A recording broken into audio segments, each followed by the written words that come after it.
사랑이 한량없으신 하나님 아버지, 오늘도 저에게 생명을 허락하시고 이곳 사무엘 성전에 모여서 하나님의 성호를 찬양하며 예배드릴 수 있도록 인도하신 크신 은혜 감사합니다. 오늘 요셉 선교회 추수감사로 하나님께 예배를 올립니다. 오늘 예배 전에 이곳 성전 구석구석을 깨끗하게 청소한 것과 같이 이 시간 저희들 경건한 몸과 마음으로 하나님 앞에 신령과 진정으로 드리는 예배 되도록 인도하여 주옵소서. 올 한 해 하나님께서 저에게 값없이 선물로 주신 사랑과 은혜에 얼마나 보답하며 살았는지 돌아볼 때 비록 너무나 부끄러운 빈손뿐인 저희들이지만 하나님 앞에 마음을 비운 절대 감사의 회복을 통해 세상을 이기고 죄악을 이기고 나 자신을 이기는 장자 요셉의 모습으로 살아가기에 부족함 없는 요셉 선교회 모두가 되도록 역사하여 주옵소서. 세상은 전쟁과 고난이 넘치는 격동의 시기를 보내고 있습니다. 그러나 이 모든 역사도 하나님의 전능하신 뜻과 섭리 가운데 진행되는 줄 믿사오니 이 나라를 둘러싼 각종 어려운 문제들을 놓고 저희들 근심하지 않고 저희들 오히려 기도하게 역사하여 주옵소서. 현재 평강제일교회가 당하는 어려움과 여러 성사들을 통해서 하나님의 분명한 뜻이 나타나고 드러나 참 진리가 승리하는 날 모든 말씀의 성도들이 춤추며 이 교회로 달려나오는 역사가 앞당겨지도록 인도하여 주옵소서. 우리 사랑하는 요셉 선교회 회원들, 주님 한 사람 한 사람 친히 붙잡아 주옵소서. 건강과 가정과 직장과 사업과 출산과 자녀 양육과 결혼 등 많은 기도 제목들이 있사오니 하나님 저희들 말씀과 함께 동행하는 거룩한 성 가정이 요셉 선교를 통해 능히 이루어지도록 역사하여 주옵소서. 이곳 요셉 선교를 통해서 교회의 미래를 짊어지고 나갈 수많은 아버지의 일꾼들이 배출되도록 축복하여 주옵소서. 오늘 말씀을 증거하시는 홍승희 목사님께 성령의 두루마기를 입혀주시어 선포되는 말씀에 저희 삶의 지표가 되게 하시며 여술은 성가대 부르는 찬양이 하나님께 상달되고 듣는 저희들에게 위로와 소망이 되도록 인도하여 주옵소서. 오늘 추수감사 예배를 주님 친히 주관하여 주심을 믿으며 거룩하신 예수님의 이름으로 기도합니다. 아멘.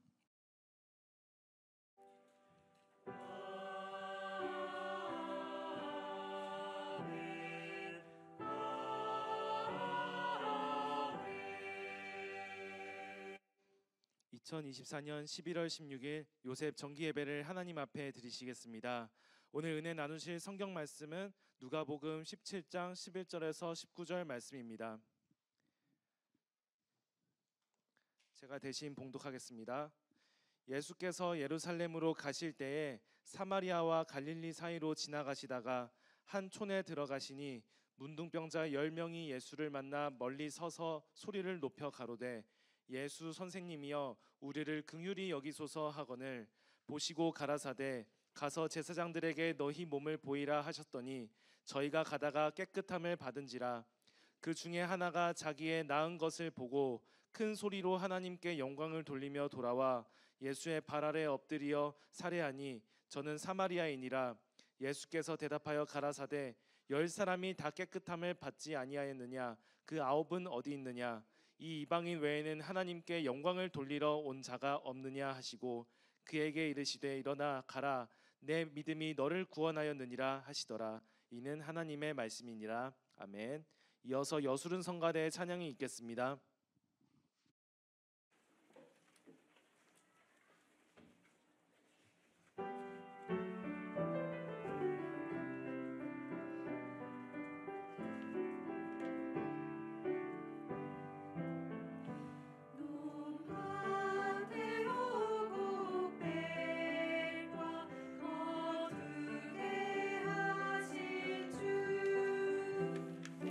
목소리 가라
오늘의 말씀의 제목은 통치자 하나님을 인정하는 신앙 감사입니다. 목사님 설교하실 때 큰 은혜 받으시기 바랍니다. 네, 감사합니다. 시편 50편 14절에서 15절 말씀을 보게 되면요, 제가 봉독하겠습니다. 감사로 하나님께 제사를 드리며 지극히 높으신 자에게 내 소원을 갚으며 환난 날에 나를 부르라 내가 너를 건지리니 내가 나를 영화롭게 하리로다 하고 기록을 하고 있습니다. 그러니까 감사하는 자는 하나님께서 환난 날에 구해 주시고, 감사하는 자가 하나님을 영화롭게 하는 자라 하고 시편 기자는 말씀하고 있습니다. 기독교라는 종교는 처음부터 끝까지 감사가 있는 종교입니다. 그러니까 우리가 평상시에 하나님께 늘 감사하는 마음을 가지고 생활을 해야 됩니다. 그러기 위해서는 어떻게 해야 합니까? 감사의 조건을 생활 가운데서 찾아야 할 것입니다. 감사의 조건은 일이 잘 풀리고 행운만 다가온다고 해가지고 감사의 조건을 드리는 것이 아니라, 예기치 못하는 불의의 사고를 당했을 때도, 건강상의 문제가 생겼을 때도, 집안에 우한 질고가 발생했을 때도, 좋지 않은 일들이 닥쳤을 때도 감사해야 되는데, 사실 사람이라는 마음이, 또한 이 감정이 감사하는 것 자체가 쉽지 않습니다. 그래서 평상시에 안전하다 할 때, 평안하다 할 때 감사의 조건을 수시로 찾아서 무시로 기도를 하는 것이죠. 그러므로 인해서 자신의 마음 상태를 항상 점검하고 단련하면서, 또한 채찍질하면서 올바른 신앙의 반열에 올려놓고 그 반열에서 이탈하지 않으려고 노력하는 그러한 자세, 그러한 정신이 항상 있어야 된다는 것이죠. 한마디로 깨어 있어야 한다는 것입니다. 마태복음 11장 28절 말씀에도 수고하고 무거운 짐진 자들아 다 내게로 오라 내가 너희를 쉬게 하리라 그랬습니다. 모든 근심, 걱정, 염려, 생활 가운데 일어나는 모든 안 좋은 일들 맡기라 그랬습니다. 베드로전서 5장 7절에도 너희 염려를 다 주께 맡겨버리라 이는 저가 너희를 권고하심이니라. 우리가 회사 생활을 하거나 아니면 이렇게 살아가면서 힘들고 어려운 일 닥쳤을 때 참 거기에 대해서 조언을 해주는 멘토를 만나게 되면요, 그 한마디에 힘을 얻게 됩니다. 그리고 그 사람을 존경하게 되고, 그리고 그 사람의 발자취를 따라가게 되거든요. 사람도 그럽니다. 그런데 그 보이는 사람을 대상으로 하는 것이 아니라 어디를 대상으로 하느냐? 성경 말씀. 하나님을 멘토로 했을 때는 거기에서 오는 기쁨과 평안함과 감사는 이루 말할 수가 없죠. 힘들고 어려울 때 마음속에 외웠던 그 성경 구절 하나가 내 머리를 스치고 내 귓전을 때렸을 때, 아 맞아, 그런 말씀이 있었지 하면서 상고하고 묵상을 하게 됩니다. 그러면 왠지 모르게 마음 가운데 불안과 초조, 모든 것이 사라지면서 자신감이 생기고 의욕이 생기고, 그래 한번 부딪혀서 일어나 보지 하면서 그 말씀을 믿고 나갈 때, 그게 바로 무엇이냐? 수고하고 무거운 짐진 자들아 다 맡겨라. 그럼 내가 너희 모든 짐을 풀어놓고 쉬게 하리라, 그 말씀이거든요. 시편 55편 22절 말씀에도 내 짐을 여호와께 맡기라 그랬습니다. 너를 붙드시고 의인의 요동함을 영원히 허락치 아니하리로라. 맡기게 되면요, 사람이 아니라, 사람 멘토를 얘기하는 게 아니라 하나님께 맡기게 되면은 하나님은 우리의 심령 골수를 쪼개보시기 때문에 그 맡긴 거를 맡아주시고, 그래 걱정하지 마라. 마음 가운데 세밀한 가운데 음성이 들리죠. 그래 걱정하지 마라. 내가 너와 함께 하겠다. 그러면 왠지 편안하고 그저 힘이 생기고 하나님만 의지하게 되고, 그 의인이 영원히 유동치 않도록 하겠다 하는 말씀이 지금 시편 55편 22절 그 말씀 아니겠습니까? 이게 바로 말씀을 믿고 말씀과 동행하는 삶인 것입니다. 이 감사하는 신앙은 첫째로 하나님의 주권을 인정하는 신앙입니다. 하나님의 주권이 뭔가요? 인류의 역사의 주인이 되신다는 걸 하나님을 인정하는 것이죠. 그 역사를 움직이시는 분이 하나님이라는 걸 확실하게 믿는 확고한 믿음인 것입니다. 우주 만물을 자연 형상적으로 우연적으로 생긴 것이 아니라 하나님의 말씀으로 창조되었고 지금도 그 말씀으로 창조하고 있다는 히브리 1장 1절에서 3절 말씀을 믿는 겁니다. 그분을 믿기 때문에 맡길 수가 있는 것입니다. 이러한 확고한 믿음이 없다면 맡길 수가 없는 것입니다. 나아가서 내 인생과 그리고 나의 미래까지도 아시는 분이라고 했는데 그러면은 그 분에게 하나님에게 확실히 맡겼을 때 그 마음의 평안함을 주겠다는 얘기거든요. 그러니까 우리가 부부간에도요 서로 신뢰하고 믿기 때문에 인생을 맡기고 인생의 동반자로 여기는 거거든요. 근데 부부간에 믿지 못하고 신뢰가 깨진다 그러면 같이 갈 수 없지 않습니까? 하물며 사람도 이럴진데 하나님을 믿고 맡길 만한 요소를 갖다가 우리가 찾아내지 못하고 확고한 믿음이 없다 그러면 못 맡기죠. 우주 만물 아니 그 하나님 만든 게 아니잖아. 인간의 생사화복을 주장한다. 아이 그 하나님이 주장하겠어? 어떻게 맡기겠습니까? 못 맡기죠. 조그마한 믿음의 틈이 있으면 누가 좋아할까요? 마귀가 틈을 차고 들어오죠. 맞아. 뭘 그 믿겠어? 그 사람이 살아가다 보면 힘들고 어려운 일 당할 때 그 하나님이 살아계시면 그 힘들고 어려운 일 당하게 하겠어? 아니야. 하나님 없어. 그냥 적당히 그냥 믿으면 돼. 쏙 마음에 들어오죠. 한번 들어오면은 거기에 함몰됩니다. 감정이입이 됩니다. 점점 벌어지죠. 마귀가 영물인데 가만 놔두겠습니까? 그래서 항상 마귀에게 틈을 주지 마라. 생각의 속도를 조절하시고 생각에 틈을 주지 않도록 항상 깨어 있어야 된다는 얘기죠. 아사 왕이 하나님을 믿었을 때는 하나님이 분명히 아사 왕의 그 믿음을 보시고 나라를 강건하게 해주시고 집안도 부유케 해주시고 그리고 온 백성들이 아사 왕을 갖다가 아끼고 칭찬했던 그러한 올바른 왕이었습니다. 근데 이 사람의 틈을 보였어요. 이 아사 왕이 칭송을 받고 나라가 부강하고 평안하거든요. 그러니까 순간적으로 마음이 교만해졌습니다. 그래서 그 교만을 꺾기 위해서 하나님이 아사 왕에게 발병을 주죠. 발병을 주게 되면은 아사 왕이 내가 뭔가 잘못했구나. 내가 그러면 다시 돌이키고 하나님을 다시 찾아야겠구나. 이렇게 할 줄 알았거든요. 근데 하나님께 돌아오지 않았죠.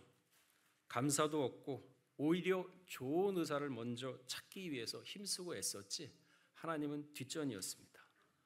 하나님은 3년을 참으셨죠. 참고 기다리면서 오늘은 돌아오겠지. 그래 오늘 아니면 내일은 돌아오겠지 하면서 기다리고 계셨습니다. 그 말씀이 역대하 25장에 기록되어 있습니다. 그러나 아사 왕은 돌아오지 않았습니다. 과거가 중요한 것이 아닙니다. 과거에 잘 믿었다고 해가지고 현재도 잘 믿으라는 보장이 없고 그리고 현재 잘 믿는다고 해가지고 미래에도 그 믿음이 보존된다는 보장이 없습니다. 신앙은요 현재가 중요한 것입니다. 미래도 올바른 현재에서 형성된 미래가 중요한 것이지 현재 올바로 살지 못하고 올바른 미래를 바란다는 것은 그건 언어도단이죠. 시편 90편 10절 말씀에 보게 되면은 연수가 70이요 강건하면 80이라도 그 연수의 자랑은 수고와 슬픔뿐이라 얘기하고 있습니다. 잘 살아봐야 7, 80 인생인데 그 7, 80 인생도 뒤돌아보게 되면은 참 고생한 것만 생각나고 안 좋은 일만 생각나고 슬픈 일들만 생각나는 것이 인생의 본질이다 하고 시편 기자는 우리에게 지금 알려주고 있는 것입니다. 오늘 본문 말씀은 10명의 문둥병이 예수님께 와서 모두 고침을 받았습니다. 문둥병은 저주받은 병이기 때문에 사람들과 어울릴 수도 없습니다. 사람들 틈 속에 같이 살 수도 없어요. 성전에는 더더군다나 들어오지도 못하는 아주 그러한 무서운 병입니다. 우시야 왕이 그랬죠. 우시야 왕이 강성해지자 교만해서 말년에 문둥병이 걸렸습니다. 제사장까지 권한을 넘보면서 제사를 행하려고 하는 교만, 이것은 신성 모독의 범죄였던 것이죠. 이때 제사장 아사랴가 다른 제사장 80명과 함께 우시아의 범죄를 막으려고 노력을 했습니다. 이것은 무엇이냐? 하나님이 우시아를 돌이키기 위해서 제사장을 통해서 기회를 주신 겁니다. 근데 마음이 교만하거든요. 그러니까 우시아는 이거를 무시했죠. 그러고 자기가 분향을 하려다가 이마에 문둥병이 들어서 성전에서 아주 급하게 쫓겨 나가게 됩니다. 그리고 죽는 날까지 별궁에 거하였다고 열왕기하 15장 5절 이하에는 기록을 하고 있죠. 문둥병, 히브리어로 차라트라는 단어를 사용합니다. 그러니까 눈썹이나 코, 뺨, 귀 등에 색점이 생기고 손과 발 등 관절이 녹아납니다. 그래서 손가락, 발가락이 심하면 떨어져 나가는 아주 무서운 병이죠. 피부에도 탈색이 된 반점이 생기고 외부 충격에도 고통을 못 느낀다고 합니다. 그러니까 사람이 이렇게 찌르거나 때리게 되면 고통을 느껴야 되는데 문둥병자는 아픔을 모른대요. 높은 곳에서 떨어져도 심지어는 칼로 찔림을 당해도 아픔을 못 느낀답니다. 그 어떤 아픔을 못 느끼는 게 바로 문둥병입니다. 그러니까 누가 때리고 찔러도 눈만 멀뚱멀뚱하고 신경 감각이 없으니까 그저 바보처럼 있는 거예요. 그래서 이 레위기 13장 8절에 보게 되면은 제가 봉독하겠습니다. 제사장은 진찰할지니 그 병이 피부에 퍼졌으면 그를 부정하다 진단할 것이라. 이는 문둥병임이니라. 몸에 색이 변한 반점이 생기던가 또한 아파야 되는데 아프질 않아. 그러니까 이 사람이 누구한테 진찰을 받아야 되는데 누구한테 가겠습니까? 제사장한테 가라 그랬거든요. 그 제사장은 하나님의 은혜로서 기도하는 가운데 진단을 해가지고 야, 이 병은 문둥병이다. 너는 그러기 때문에 규례대로 어떻게 해야 된다. 이거를 알려주는 겁니다.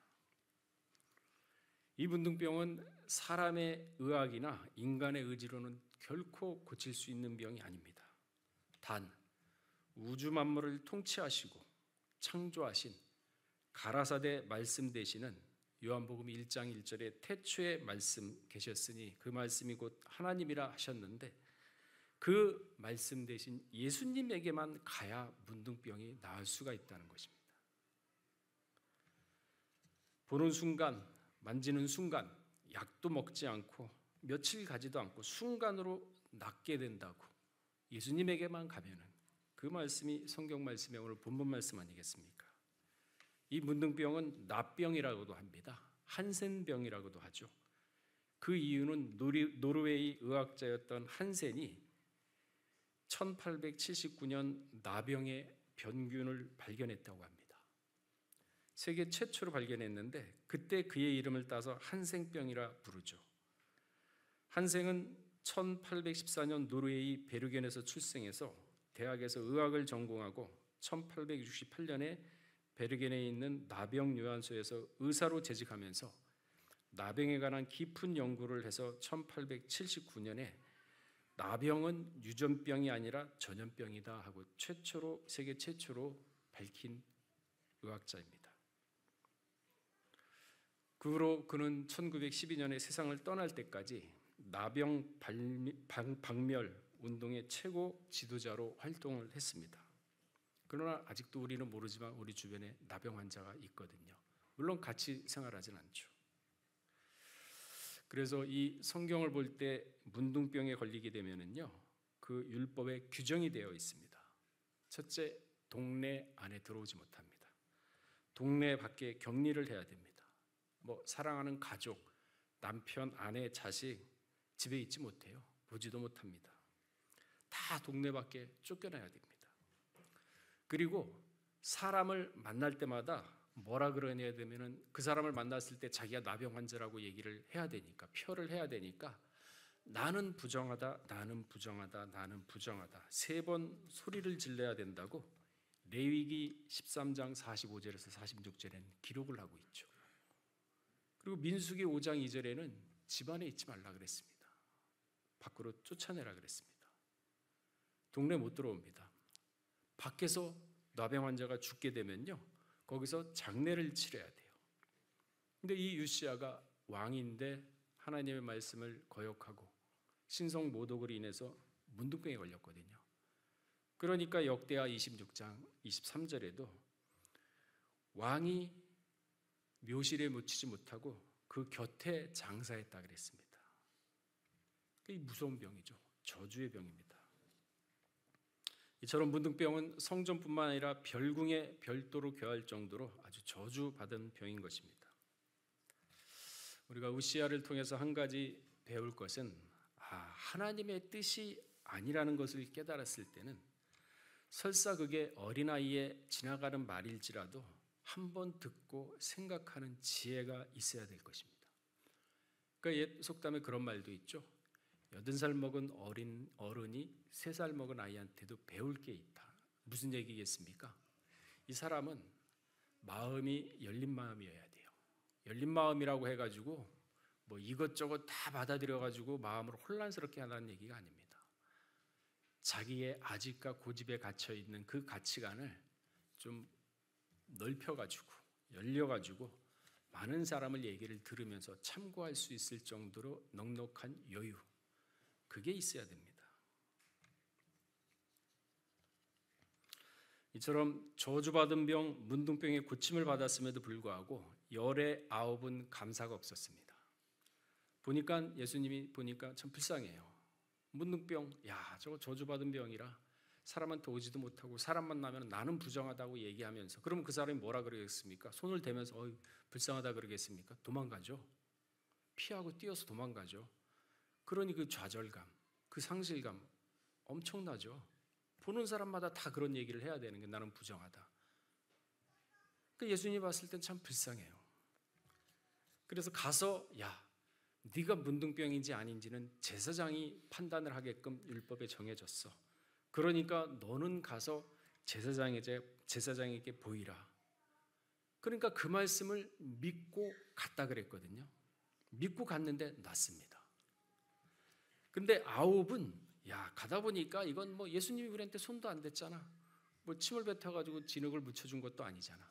뭐 호흡하고 뭐 불어준 것도 아니잖아. 그냥 단순히 말만 한번 했는데 그냥 가다가 우리 난 거 아니야?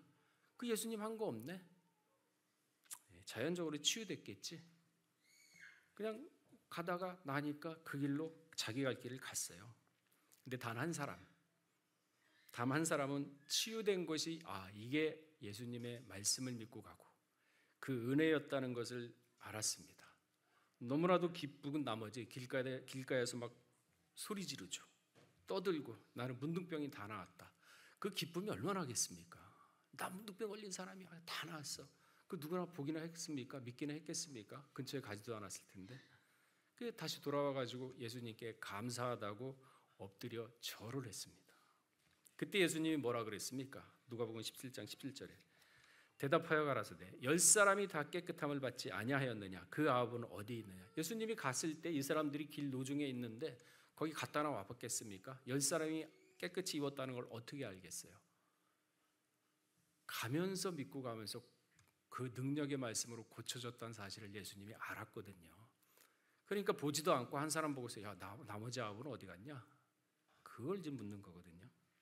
그 예수님 마음이 얼마나 섭섭하겠습니까? 그러면서 뭐라 그랬어요? 그 한 사람에게 가라. 내 믿음이 너를 구원하였다. 그렇구나. 믿음이 병을 구원했구나. 말씀을 믿었더니 병이 구원이 되는구나. 이걸 우리가 캐치를 해야죠. 문둥병을 고침받을 수 있었던 원인은 바로 믿음이었던 것입니다. 예수님이 하신 말씀을 믿었던 그 믿음이었던 것이죠. 이들이 왔을 때 아무런 조치도 없이 그저 제사장에 가서 몸을 보이라고 말만 했는데 10명 모두가 이 말씀을 믿고 가다가 병이 나음을 입은 것입니다. 갈 때는 믿었죠. 근데 올 때는 뭡니까? 그 믿음 다 잃어버렸어요.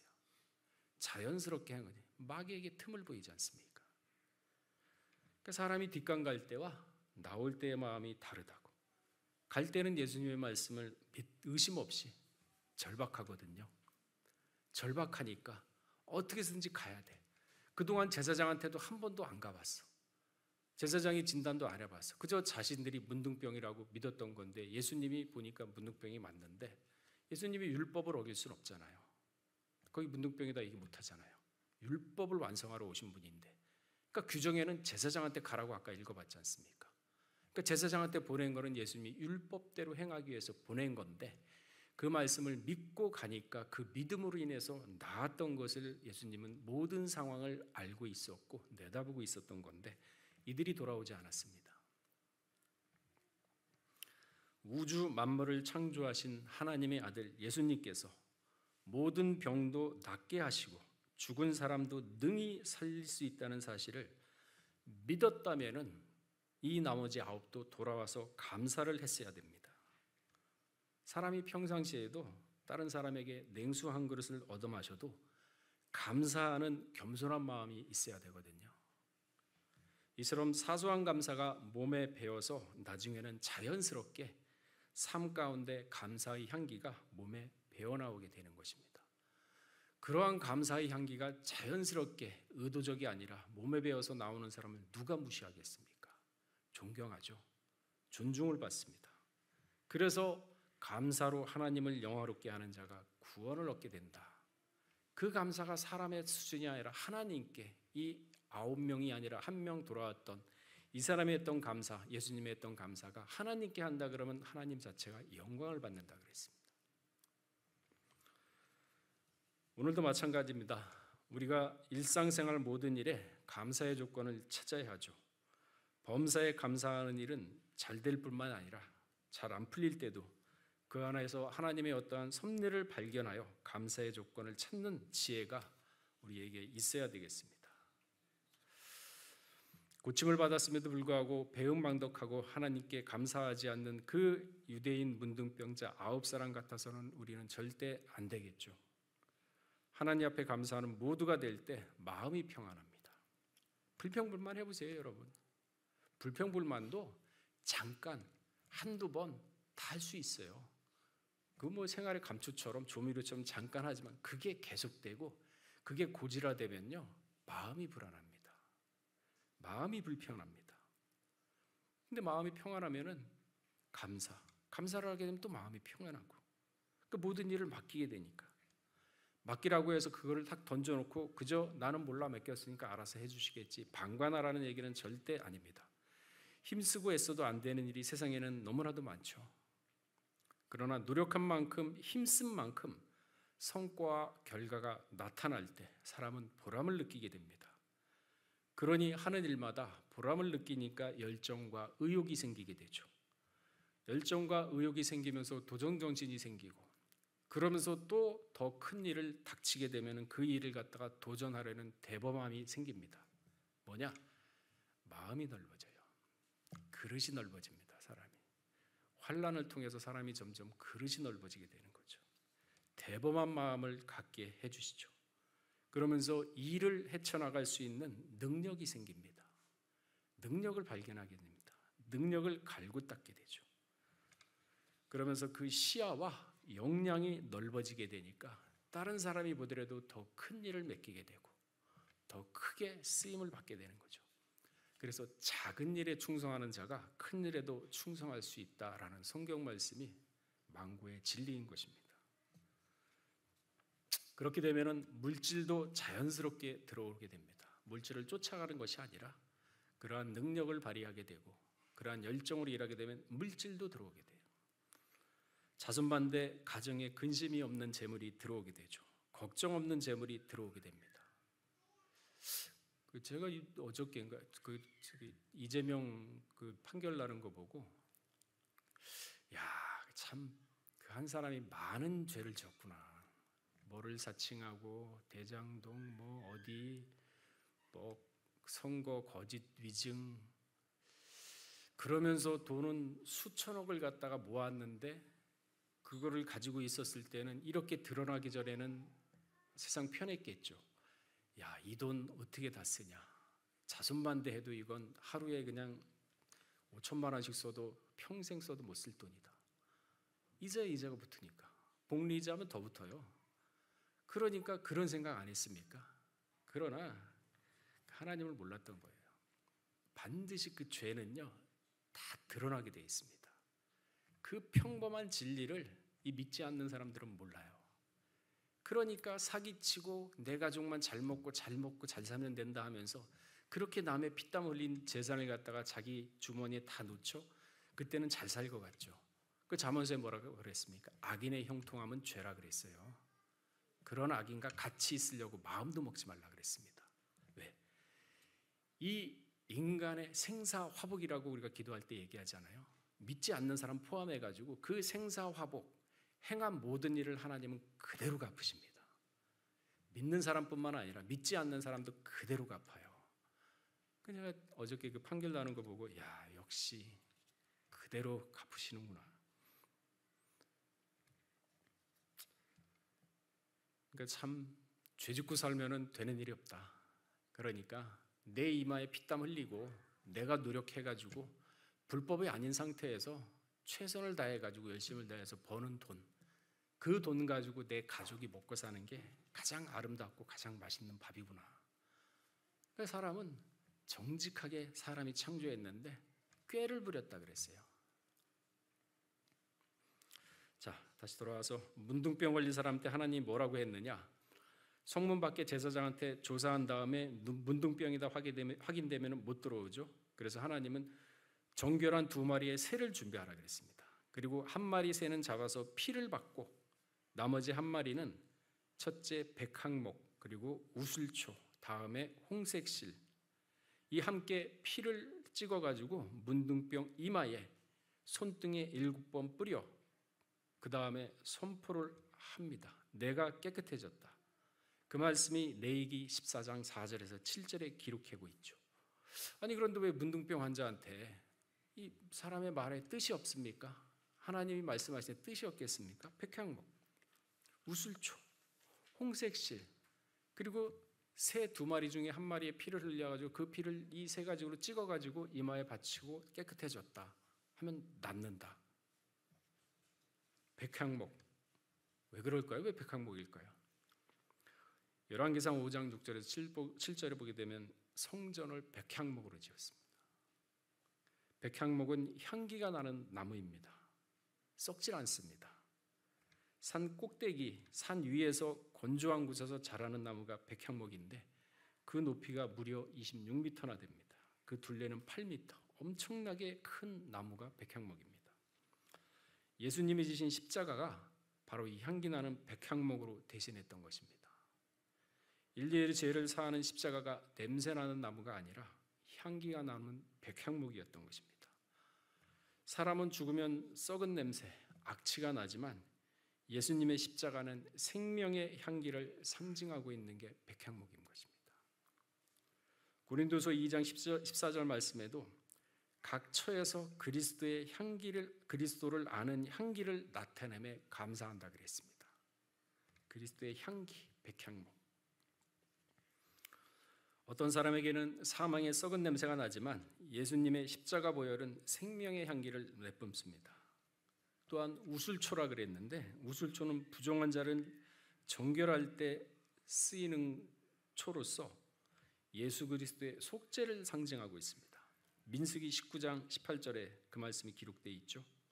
시편 51편 7절에도 기록하고 있습니다. 우슬초로 나를 정결케 하소서. 내가 정하리이다. 나를 씻기소서. 내가 눈보다 희리이다.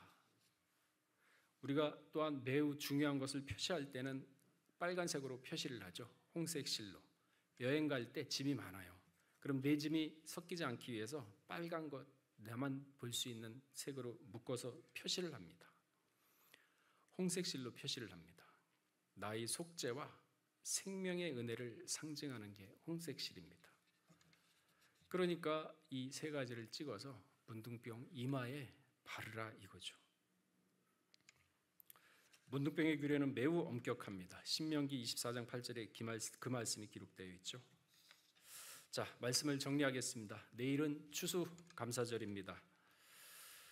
예루살렘으로 가기 위해서 갈릴리에서 사마리아로 예수님은 통과를 합니다. 그런데 유대인들은 이 사마리아인들을 사람 취급 안 합니다. 혈통이 섞였다고 해가지고 이들을 인간 취급을 안 합니다. 짐승 취급하고 완전히 이방인 취급을 하기 때문에 상종을 안 하기 때문에 유대인들은 그 사마리아 길을 통과하지 않고 반나절이 넘게 걸려도 그 길을 돌아서 갑니다. 그 말씀이 요한복음 4장 9절에 있거든요.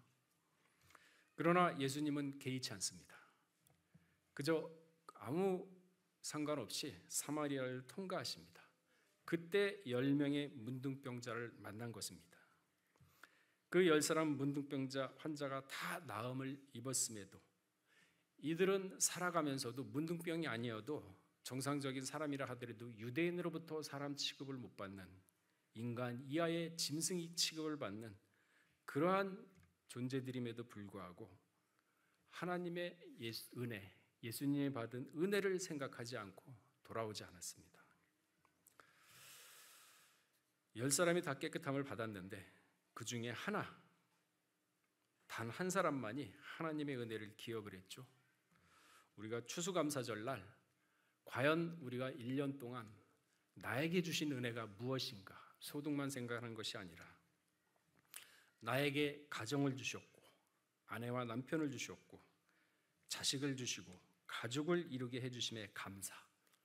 이 세상이라는 하나님을 모르고 감사치도 않는 이 문둥병 걸린 세상에서 나를 우슬초와 백항목으로 고쳐주셨음에도 불구하고 또한 아슬아슬한 세상의 살얼음판 위에 살아가지만은 빠지지 않고 항상 하나님의 은혜가 함께함으로 건져주심에 감사함으로 이 사마리아 사람들의 내 믿음이 너를 구원하였다 하는 그 믿음을 가지고 우리가 살아갈 때 과연 감사가 없으면 안 될 것입니다.